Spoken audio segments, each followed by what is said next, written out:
Okay, let's look at the homework 5.5, number 4.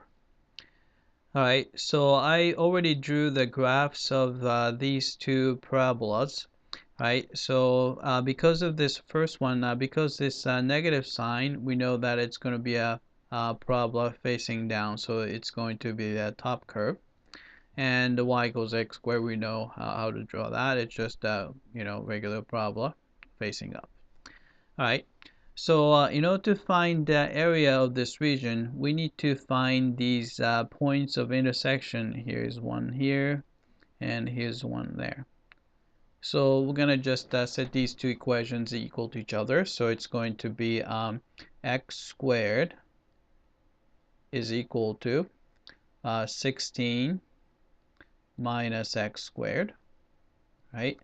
Then we can add x squared to both sides. We get the 2x squared is equal to 16. Right? Then we can just divide through by 2 to get x squared is equal to 8. Right? Then we can just take the square root of both sides. So you have x equals to plus or minus square root of 8. Right? But the square root of 8 is same thing as 2 times square root of 2. Right? So you can see that here the x coordinate of this intersection is a negative 2 square root of 2, and this is the one with the positive square root of 2 times square root of 2. Alright, then we notice that this is actually symmetric about the y-axis. We can actually do a half of it and multiply by 2 because you're going to have the same thing on the other side. So if you want to find the area, alright, we can just do, right, twice, 2 times, right, so it's going from 0, instead of going from negative 2 square root of 2 to positive, we just do a half of it. So start from the middle, 0, to 2 square root of 2, right, and top curve is 16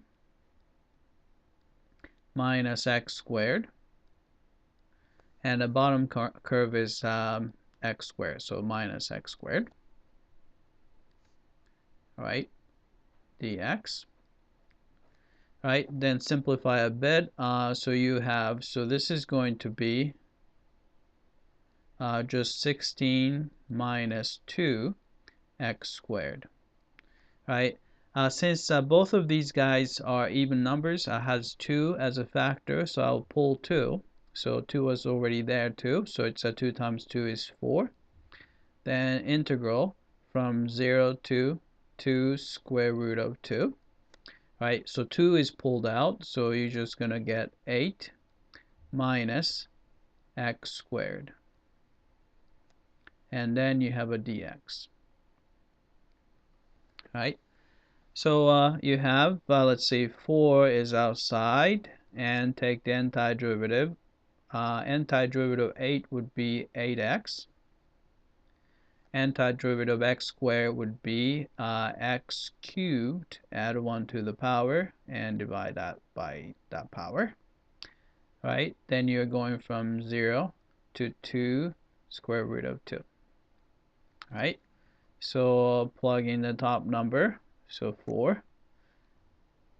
Right, so you plug in, let's see, so you have 8 times 2 square root of 2 is 16 square root of 2 minus, alright, so it's going to be, you have 2 cubed is going to be 8, and the square root of 2 cubed is 2 square root of 2, so 8 times 2 is 16 square root of 2 over 3 minus, if you plug in 0, 8 times 0 is 0, minus 0 cubed over 3 is still 0, so it's 0 anyway. Alright. Alright, if you combine that, let's see, you will get, let's see, 4 times, alright, so so this is going to be So 3, so this is the same thing as I'm gonna have a common denominator, so I'm gonna multiply by 3 and divide by 3, right? So you can see that you have a 3/16 square root of over 2 over 3 minus 16 square root of 2 over 3. So it's same thing as 2 times 16 square root of 2 over 3. So 2 times, so it's going to be 32. So that's going to be 32 square root of 2 over 3. And this is just 0 anyway, right? So if you multiply it out, you're going to get, let's see, 4 times 2 is 8. 4 times 3 is 12. Then you have square root of 2 and 3 on the bottom, right? So that's the area of the shaded region, right? That's it. I hope that this was clear.